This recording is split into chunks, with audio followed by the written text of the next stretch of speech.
안녕하세요, 데카스입니다. 이번 시간은 이런 이야기로 시작합니다. 클라우드 엔지니어가 되기 위한 커리어 패스와 직무, 그리고 실제 업무 사례에 대해서 말씀드리도록 하겠습니다.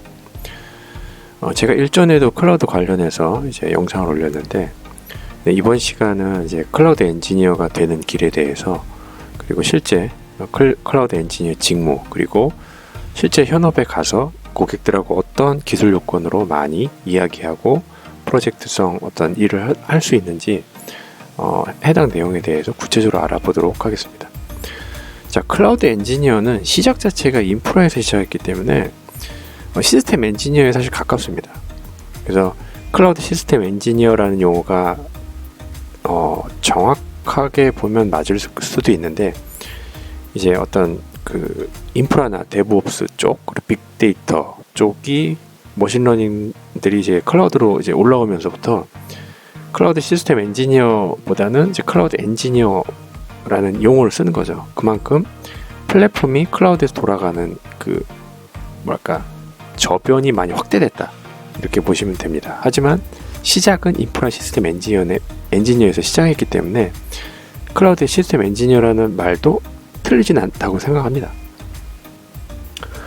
자, 먼저 첫 번째로 국비교육 그 커리큘럼을 잠깐 보겠는데, 지금 이걸 보는 이유는 일단 국비학원에서 클라우드 양성을 위해서 만든 커리큘럼은 국가기관에서 어느 정도 공감대를 전문가들이 형성을 해서 만든 커리큘럼이고, 그 내용들이, 그 기술들이 클라우드 현업에 필요하기 때문에 그렇게 만든 거기 때문에 실제 현업 입장에서 어떠한 커리큘럼이 있고 그 도움이 약간 되는지에 대해서 잠깐 살펴보고 진행하도록 하겠습니다.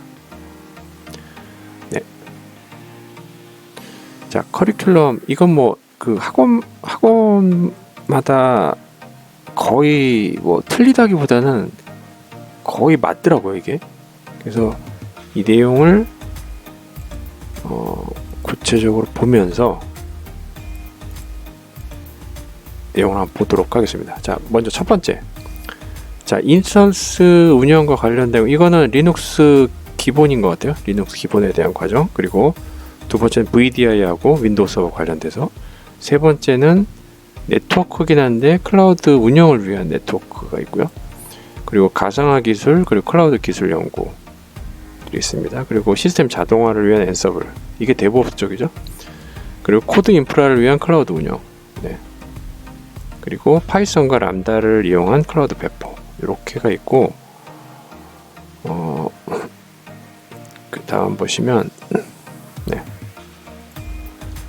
이거를 다 읽지는 않을 거고요. 한번 그냥 빠르게 한번 잠깐 보도록 하겠습니다. 그래서 아까 얘기하는 인스턴스 관련된 거, 그리고 리눅스 관련된 거, 그 내용을 잠깐 보시면,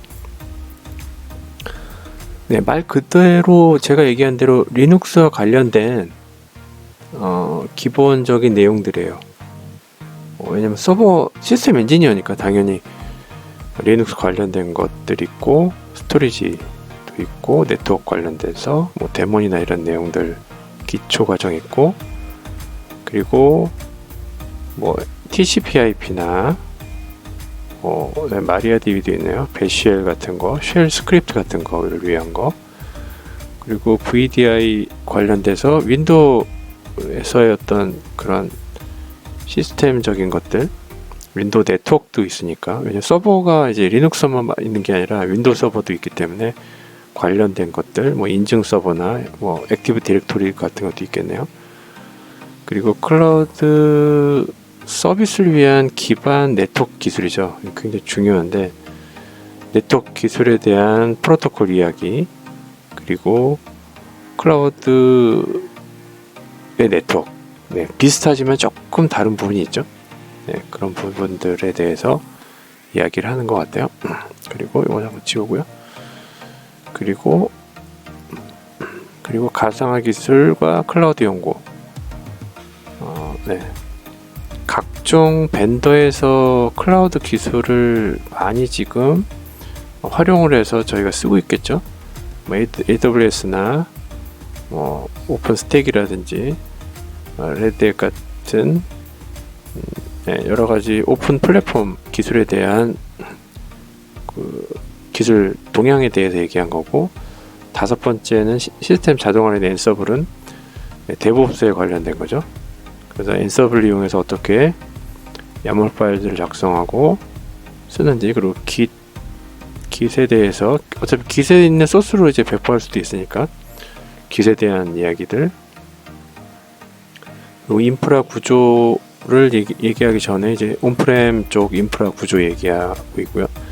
그리고 실질적으로 이제 어차피 AWS가 워낙 클라우드 벤더 1위이기 때문에 기술 표준이라고 볼 수도 있어요. 그래서 AWS 인프라, 그리고 서비스를 이해하는 거, 그리고 아키텍처를 설계를 어떻게 하는가, 그리고 운영을 어떻게 할 것인가에 대한 이야기들인 것 같습니다. 그리고 다음 보시면요, 네, 파이썬 쪽 얘기가 나오네요. 그래서 파이썬을 이용해서 이제 프로그래밍을 조금 하네요. 그리고 어떻게 쓰는지, 그리고 실제 실무 프로젝트를 해서 주제를 선정하고 아키텍처나 클라우드 네트워크를 구성하고 DB를 붙이고 보안 코드, 그리고 계정 관리나 이런 걸 통해서 CLI 코드 작성하고 배포하고 내부망 외부망 구성하고 모니터링까지. 전반적으로 이렇게 보니까 전반적으로 한번 훑기는 훑네요. 전반적으로 훑기는 훑어서 뭐 나름대로 그 일하는 데 있어서 도움이 될 것 같습니다. 당연히 그렇겠죠. 그래서 이 커리큘럼을 보자면 이제 개발자보다는 역시나 이제 시스템 엔지니어 쪽이 적합한 거죠. 뭐랄까 이 방향 자체가 개발 지향적이기보다는 개발한 시스템을 클라우드에서 어떻게 잘 쓸 수 있을까에 대해서 시스템 관점에서 많이 보는 뷰이고 방향인 것을 이제 커리큘럼에서 확인할 수가 있고요. 실제 업무도 그렇다고 보시면 돼요. 그래서 먼저 클라우드 커리어 패스, 그러니까 클라우드 엔지니어가 되기 위한 그 진입 방법이죠. 첫 번째는 진입입니다. 이거는 뭐 그런 거죠. 일단 클라우드 인턴으로 들어가서 정규직 전환하는 경우. 근데 클라우드는 워낙 아시다시피 신입을 많이 안 뽑아요. 왜냐하면 클라우드 엔지니어 자체가 아키텍트의 성격이기 때문에 아무리 신입들이 경험을 많이 했다 그래도 그분들이 어떤 대형 회사, 큰 회사의 아키텍트로 일을 바로 시작하기는 어렵겠죠. 그래서 신입들은 많이 안 뽑습니다, 사실은. 그래서 인턴도 거의 많지 않고요. 신입사원으로 클라우드 쪽에서 뽑는 경우도 굉장히 많지 않습니다. 굉장히 희박한 편인 거고요. 그래서 만약에 이런 기회가 있으면 이제 벤더 자격증 하나 정도, 그래서 프로페셔널까지 딸 필요는 없고요. 그냥 어소시에이트 정도, 파운데이션 정도, 이 정도 자격증을 따면 될 것 같습니다. 꼭 AWS가 아니더라도 다른 벤더에 있는 자격증도 나쁘진 않은 것 같습니다.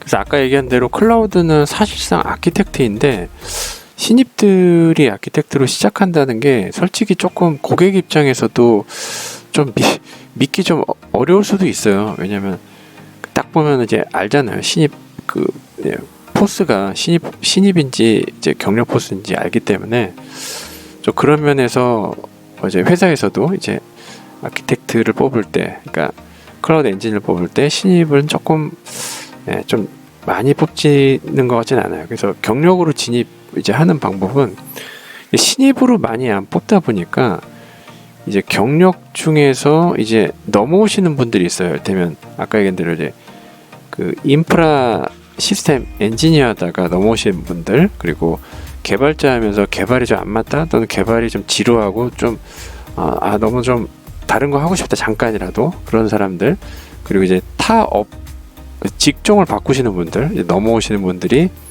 이제 진입을 하는데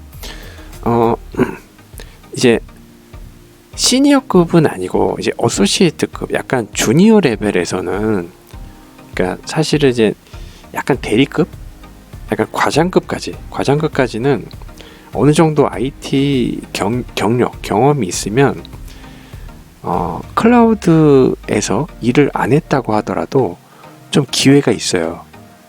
그래서 좀 뭐 3년, 5년 차도 뭐 기회가 있지만 10년 차 이상도 클라우드 경험이 없어도 자기가 최소 벤더 자격증 2개 이상, 요번에는 아키텍트 프로페셔널하고 뭐 클라우드 디벨로퍼나 데브옵스 쪽 자격증을 따시는 게 굉장히 유리해요. 이 정도 갖고 있는 상태에서 내가 조금 커리어상으로, 프로젝트상으로 조금 어필할 게 많이 있다, 그러면 클라우드 엔지니어로 시작하실 수가 있어요.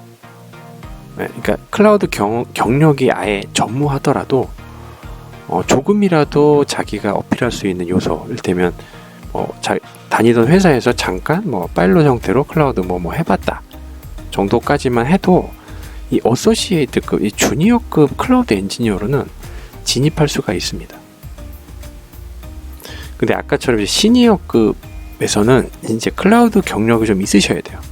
그러니까 설사 그 전에 이제 클라우드 경력이 있는 그 경력 이전에 뭐 개발자나 시스템 엔지니어 경력이 있다고 하더라도 일단은 그 클라우드 회사에서 2년이나 3년 정도 클라우드 직군에서 좀 경험한 사람을 좀 선호를 하고요. 이분들도 이제 벤더 자격증이 이제 아키텍트 레벨 프로페셔널 이상으로, 그리고 클라우드 디벨로퍼나 데브옵스 쪽 자격증이 있으면 유리할 것 같습니다. 이렇게 해서 클라우드 엔지니어를 이제 시작하는 거고요. 제가 다른 영상으로 AWS 코리아 이제 클라우드 엔지니어 들어가는 방법, 그러니까 인터뷰나 이런 절차에 대해서 했었던 영상들이 있는데, 구체적인 건 그 영상을 보시면 알 수 있을 것 같습니다. 이전에는 이제 클라우드에 대한 전반적인 얘기만 하고 이제 직무나 이제 실제 업무 사례에 대해서 얘기를 안 드렸는데, 네, 이번 시간은 이제 그런 직무 그리고 실제 업무 사례에 대해서 말씀드리겠습니다. 자, 클라우드 회사는 여러 가지 종류로 나눌 수가 있는데, 먼저 제조사를 말씀드리겠습니다. 제조사는 말 그대로 클라우드를 개발하는 회사예요. 그러니까 뭐 네이버뿐만이 아니라 이제 네이버 클라우드 있죠. 그 얘기는 뭐냐면 네이버에 있는 개발 인력을 이용해서 네이버 클라우드 서비스를 실제 구축하는 거예요. 그러니까 프로그램 개발을 하는 거예요. 그러니까 서비스를 개발하는 거죠. 그래서 요즘은 이제 네이버 클라우드 말고도 뭐 KT 클라우드, 뭐 아니면 뭐 중견기업 클라우드라는 이름으로 많이 클라우드를 지금 만들고 있거든요. 그래서 그런 제조사 입장에서 이제 일하는 회사죠. 그래서 제조사 입장에서 클라우드 회사는 이제 아키텍트나 기술 지원 엔지니어, 서포트 엔지니어 필요 없어요. 이분들은 지원 요건이 안 될 수 있어요. 여기서 요건은 이제 개발자 요건을 얘기하는 거예요. 개발자 요건, 개발자 경험이 있는 사람들. 그래서 이분들이 개발자이면서도 클라우드 벤더 자격증이 있으면 당연히 유리한 거고요.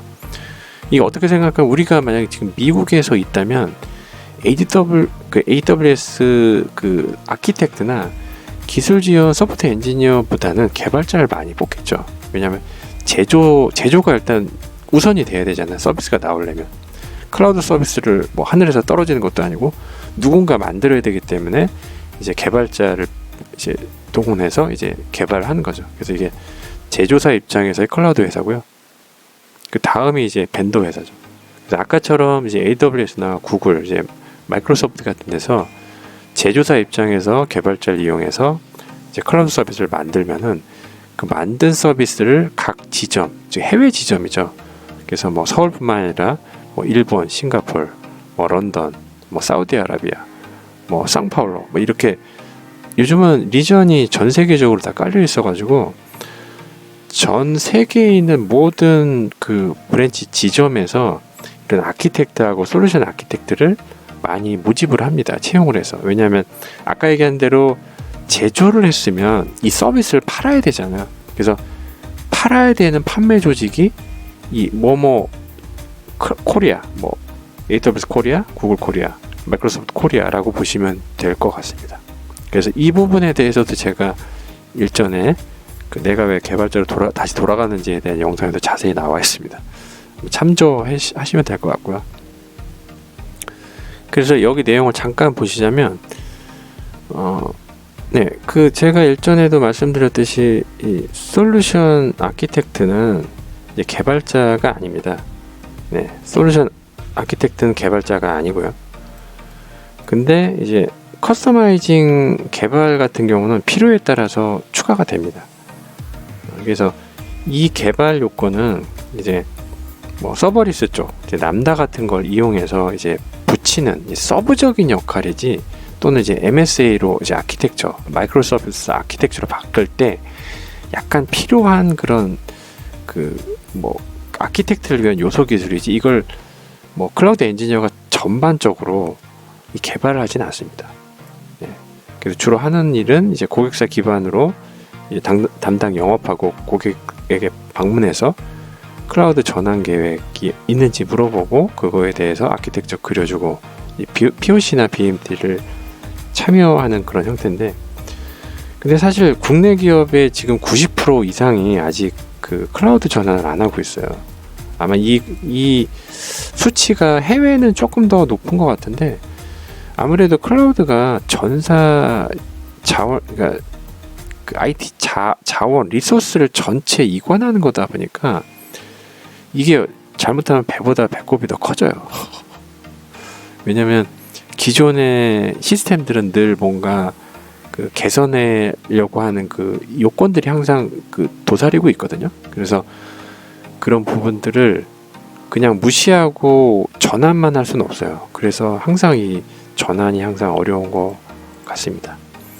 그리고 제조사 말씀드렸고, 그리고 협력사 파트너는 그냥 말 그대로 협력사예요. 그러니까 동일한데 이제 벤더라는 것만 아니고 이제 나머지 동일한 거죠. 그래서 협력사나 파트너는 이제 이런 회사, 뭐 메가존이나 베스핀 글로벌 같은 데서 그 각 벤더에 있는 서비스들을 모두 토탈 서비스를 하는 거죠. 토탈 서비스 한다기보다는 토탈 기술 지원을 하는 거죠. 그래서 벤더하고 이제 고객하고 딜이 됐을 때 그거에 대한 실질적인 클라우드 전환 시 기술 인력을 지원한다거나 마이그레이션을 지원한다거나, 또는 파트너나 협력사 단독적으로 고객사 기반으로 그들의 영업과 고객사 방문해서 클라우드 전환하도록 유도해서 그들에게 이제 클라우드 전환을 위해서 기술 지원을 하는 것이겠죠. 물론 이것도 이제 고객이나 계약도 이제 벤더하고 별도로 독립적인 법인으로서 파트너지만 이렇게 진행한다고 보시면 됩니다. 근데 아무래도 벤더하고 이제 협력 관계가 있어서 예전에는 이제 클라우드 회사와 벤더별인데, 요즘은 워낙 그 클라우드 멀티 클라우드가 이제 대두되면서 하나의 클라우드 회사가 특정 벤더라면 이제 락인되지 않고 하나의 클라우드 회사에서도 다양한 클라우드 서비스 기술을 지원하고 있습니다. 네, 그래서 이들 클라우드 회사 협력사 파트너도 주로 이제 그 팀제를 이제 모든 요소 기술을 섞을 수는 없고, 뭐 AWS 클라우드 팀, 뭐 애저 클라우드 팀, 뭐 이런 식으로 나눠서 운영하는 걸로 알고 있어요. 네, 그 외에 이제 하청회사, 이제 중소규모인데 이것도 마찬가지로 이제 규모가 작기 때문에 이 사람들은 영업보다는 이제 기술 인력으로 운영되고, 그들에게 이제 벤더나 파트너사 기술 요청에 의해서 인력을 파견하고 인건비를 받는 형태로 운영되고 있습니다. 그래서 약간은 이제 SI 그 하청 구조하고 좀 유사하게 된다고 볼 수가 있습니다. 그래서 이것도 이제 SI의 조금 문제인 어떤 하청 문화, 그리고 기술 인력에 대한 글쎄 뭐 뻥튀기까지는 안 나올 것 같은데, 아무래도 그런 다단계 구조가 여기서도 있다 보니까 고객 입장에서는 클라우드 프로젝트, 그러니까 마이그레이션 프로젝트를 할 때 조금 불만들도 있을 거예요. 그리고 이 전환이라는 게, 디지털 전환이라는 게 제가 늘 얘기하지만 이게 쉬운 게 아닙니다. 중소규모 회사뿐만 아니라 대기업 같은 경우, 중견기업 같은 경우도 전사 IT 리소스가 한두 되겠습니까? 통신사 같은 경우는 서버만 1000대입니다. 물론 이제 완전 빅뱅 형태로 클라우드로 전환하지는 않겠지만 많은 서버가 이동될 때는 그만큼 리스크가 엄청 많습니다. 그래서 업무 사례를 잠깐 보시면 이게 결국 업무가 세 가지예요. 인프라, 그리고 데브옵스, 빅데이터, 이런 식으로 세 가지인데 제가 한 가지씩 좀 사례를 좀 말씀드릴게요.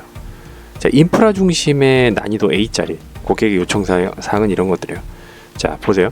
고객하고 클라우드 엔지니어 만났어요. 그럼 고객이 이런 얘기를 해요. 고객도 이제 돈을 어떻게 좀 수익을 창출하기 위한 많은 이제 기획을 하고 서비스를 이제 생각을 하는데, 어떤 이를테면 고객이 도입하려는 서비스가 독일의 한 회사의 서비스예요. 그리고 기반은 그들의 데이터 센터 온프렘 시스템인데, 이것을 한국에서 리전이 있겠죠. 독일에도 리전이 있고 웬만하면 한국에도 다 리전이 있기 때문에 이것을 한국에서 클라우드의 백본망을 이용해서 레이턴시 추가 비용 없이 고객이 구축하려는 서비스에 연동할 수 있는가? 네, 요런 게 이제 인프라 쪽으로 이제 요청이 오는 경우, 이제 인프라 중심적인 클라우드 엔지니어가 하는 일입니다. 네, 그러니까 당연히 여기에서 보시다시피 네트워크 지식하고 어떤 시스템적인 지식이 엄청나게 많이 요하는 거죠. 그리고 노하우도 필요하고, 이런 것들을 모를 수도 있어요. 왜냐하면 전 세계적으로 네트워크와 관련된 것들을 문의하고 그걸 지원해야 되기 때문에, 제가 일전에도 영상에도 말씀드렸듯이 클라우드가 IT 기술의 A부터 Z처럼 스펙트럼이 확 넓어진다는 얘기가, 기존에 일테면 인프라 엔지니어도 시스템 엔지니어도 한 회사에서 특정 서버만 만졌겠지만, 이와 같은 고객 요건들이 나타나면 어떻게 될까요? 자기가 했었던 영역보다 더 많은 부분을 알아야 돼요. 네트워크도 그렇고 시스템도 그렇고, 지금 뭐 백본망 전 세계적으로 어떻게 되어 있는지도 알아야 되고, 또 이런 것들을 기술적으로 해결해주는 또 솔루션도 있어요. 방금 얘기한 이런 백본을 타고 불가능할 것 같지만 가능하도록 하는 솔루션도 있기 때문에, 이런 다양한 것들을 알고 그것들을 또 컨설팅 해주고 실제 구축까지 하는 데 있어서는 굉장히 많은 지식과 또 기술이 많이 필요하다고 볼 수가 있겠습니다. 네, 두 번째로 이제 난이도 A짜리 이제 데브옵스 중심의 고객 요청 사항인데, 이런 거죠. 고객을 만났어요. 클라우드 엔지니어로서. 그리고 고객의 시스템을 보고 그들은 이제 이렇게 얘기하는 거죠. 이제 자기네가 시스템이 이제 데이터 센터에 있는데 그들의 서비스를 이제 좀 클라우드로 전환하고 싶다. 근데 지금 그들의 시스템 구조가 MVC 3티어 구조로 되어 있는데, 요즘 한참 핫한 MSA 마이크로 아키텍처 구조로 가고 싶다라는 얘기를 해서, 이거에 대해서 클라우드 엔지니어로서 이제 지원을 하는 거죠. 근데 구체적으로 현업을 만나보니까 이런 얘기인 거죠. 기존 구조가 이제 MVC 3티어 구조인데 쿠버네티스 MSA 형태로 사용하기 원하고, 배포 파이프라인을 자동화해 주시고, 배포는 까나리 배포로 해주시고, 아키텍트는 사이드카 패턴으로, 그리고 대시보드는 이스티오나 그라파나를 사용해 주시고, 트레이싱을 위해서 제거도 사용해 주십시오. 그러니까 이런 부분들을 이제 클라우드 엔지니어가 지원하는데, 자 보세요. 아까 인프라 쪽에서 말한 그 업무 요건하고 지금 데브옵스 쪽에서 얘기한 업무 요건하고 완전히 다르죠. 완전히 다릅니다. 그래서 여기에 이제 포지션된 클라우드 엔지니어도 그들의 백그라운드가 다 달라요. 아까 보시면 이건 완전히 네트워크 엔지니어 영역이에요. 시스템 엔지니어 영역이고요. 근데 지금 데브옵스 쪽 고객 요청사항 보세요. 이거는 완전히 네트워크 엔지니어 이런 거 잘 몰라요. 시스템 엔지니어도 잘 모르고요. 개발자도 모를 수 있는 영역이에요. 데브옵스 쪽이. 그래서 그나마 이제 데브옵스는 이제 개발자 백그라운드가 많이 필요하기 때문에 그들을 채용하는 거인 것이고요. 그래서 이것들을 클라우드 엔지니어, 그래서 하나가 아닙니다. 인프라 쪽 엔지니어, 그리고 지금처럼 데브옵스 엔지니어, 그리고 한 가지 더 있죠. 네, 빅데이터 쪽, 머신러닝 쪽. 근데 머신러닝이나 빅데이터 쪽은 이제 난이도를 B라고 한 이유가 약간 좀 요청사항이 좀 비슷비슷해요. 그리고 빅데이터라는 게 사실은 돌릴 수 있는 툴 위주로 구성이 되지 않습니까? 그래서 스팍이나 하둡 이런 것들이 클라우드에서 어떤 서비스로 올라가느냐에 따라서 다른데, 이런 것들은 이제 고객들의 이제 업무 요건들은 다 이런 거예요. 고객 ERP 데이터가 있거나 또 쇼핑몰, 이커머스 데이터가 있는데, 예를 들어서 특정 기간 매출 예측할 수 있는지, 그리고 쇼핑몰 상품 중에서 지난 데이터를 이용해서 올해 겨울철에 잘 팔릴 수 있는 제품이 있는지, 예측하고 싶다. 그걸 이제 그 C 레벨, 즉 사장 레벨에서 보고 싶다. 그걸 이제 시각화해달라. 대시보드를 원한다. 이런 거. 그래서 대부분 이런 것들은 고객과 미팅하고 나서 이제 POC나 BMT 한 후에 이제 실제 전환 시 기술 지원하는 거죠. 그래서 뭐 AWS 같은 경우는 이제 레드시프트를 이용해서 시각화, 태블류가 가장 유명하니까 지금 태블류라고 쓴 건데, 태블류 지금 선전하는 거 아닙니다. 구글 GCP 같은 경우는 이제 비콜을 이용해서 태블류 시각화, 애저 같은 경우는 이제 파워 BI 이용해서 태블류 시각화, 이런 패턴들이 딱 정해져 있어요. 그래서 이런 식으로 지원하는 게 실제 이제 빅데이터 쪽에서 그 지원하는 형태. 그래서 보면 총 세 가지죠. 인프라 중심이고, 그리고 데브옵스 중심, 그리고 빅데이터 중심. 이렇게 세 가지 파트로 이제 구체적으로 나눠지는데, 이제 AWS 또는 이제 AWS 관련된 파트너, 하청회사 같은 경우는 AWS 요건들이 되게 많기 때문에 인프라, 데브옵스, 그리고 머신러닝 이렇게 나누는데, 조금 잘 안 팔리는 클라우드 같은 경우는 이렇게 세 파트로 나눌 수가 없어요. 왜냐하면 그 요청사항이 별로 없거든요. 실제로 그래요. 그래서 AWS 외에 타 벤더들은 조금 그 이 세 가지를 약간 다 해야 돼요. 상황이. 그래서 좀 뭐랄까 굉장히 어려운 점이 있어요. 아까 얘기한 대로 인프라랑 데브옵스랑 완전히 테크 영역이 달라요. 근데 이것들을 이제 다 해야 되는 그런 요건들도 있어요. 뭐 벤더도 마찬가지고 뭐 파트너나 협력사, 그리고 하청회사도 마찬가지예요. 좀 규모가 영세하면 인력을 어느 한쪽에서만 쏠려서 할 수 없기 때문에 다 요소 기술을 다 알게끔 하고 다 돌려버려요. 그렇게. 그렇잖아요. 자기네가 보유하고 있는 기술 지원 인력이 이 세 가지, 말이 클라우드 엔지니어인데 나는 빅데이터 클라우드라서 인프라 쪽 못해. 뭐 나는 데브옵스 클라우드이기 때문에 빅데이터 클라우드 지원 못해. 뭐 이렇게 하기에는 회사 입장에서는 굉장히 불리한 거죠. 왜냐하면 자기네가 이제 인력을 돌려야 되는데 그게 안 되니까. 그래서 이왕이면 세 가지 요소 기술을 다 알게끔 이제 내부 세미나도 하고 그런 식으로 이제 운영을 하는 거죠. 그래서 실질적으로 이제 업무 사례 마지막으로 보시자면 이 모든 것들이 한 사람이 하는 게 아니에요. 그래서 담당 어카운트 세일즈가 있고, 그리고 이제 컨설팅, 아키텍트 레벨에서 움직이시는 분들이 있고, 지원 소프트웨어 엔지니어가 있고, 그리고 필요하면 하청 개발자들이 있고, 이런 식으로 운영이 되고 있습니다. 그래서 뭐 클라우드 디지털 전환 프로젝트는 그렇게 긴 건 아니고 뭐 한 1개월에서 3개월, 길면 3개월 정도 하는 것 같아요. 그래서 아까 얘기한 대로 이게 고객의 어떤 그 뭐랄까 요건에 따라서 이제 실시간성도 있고 준실시간성일 수도 있고 아니면 배치 형태일 수도 있고, 예, 실시간성으로 가면 갈수록 난이도가 올라가겠죠. 왜냐면 실시간으로 오픈을 해야 되니까. 근데 이제 대부분 규모가 커지면 인프라 전체를 클라우드 전환을 하는데, 보통 어느 회사나 기존에 자기네가 온프렘에서 센터에서 운영하는 시스템의 문제점을 다 알아요. 그리고 다 문제점이 있고, 근데 자기네 인프라를 온프렘에서 클라우드로 옮길 때 그냥 옮길까요? 네, 제 생각에는 그냥 절대 안 옮겨요. 자기네가 부족한, 어차피 예산 집행할 거면 클라우드 전환하기 전에 같이 문제가 있는 시스템을 개비해서 클라우드로 전환하려고 하지, 문제 있는 시스템을 그대로 클라우드로 올린다? 전 이거에는 동의하지 않거든요. 그만큼 이제 그 좀 클라우드 프로젝트가 복잡해질 수도 있다라는 이야기입니다. 네.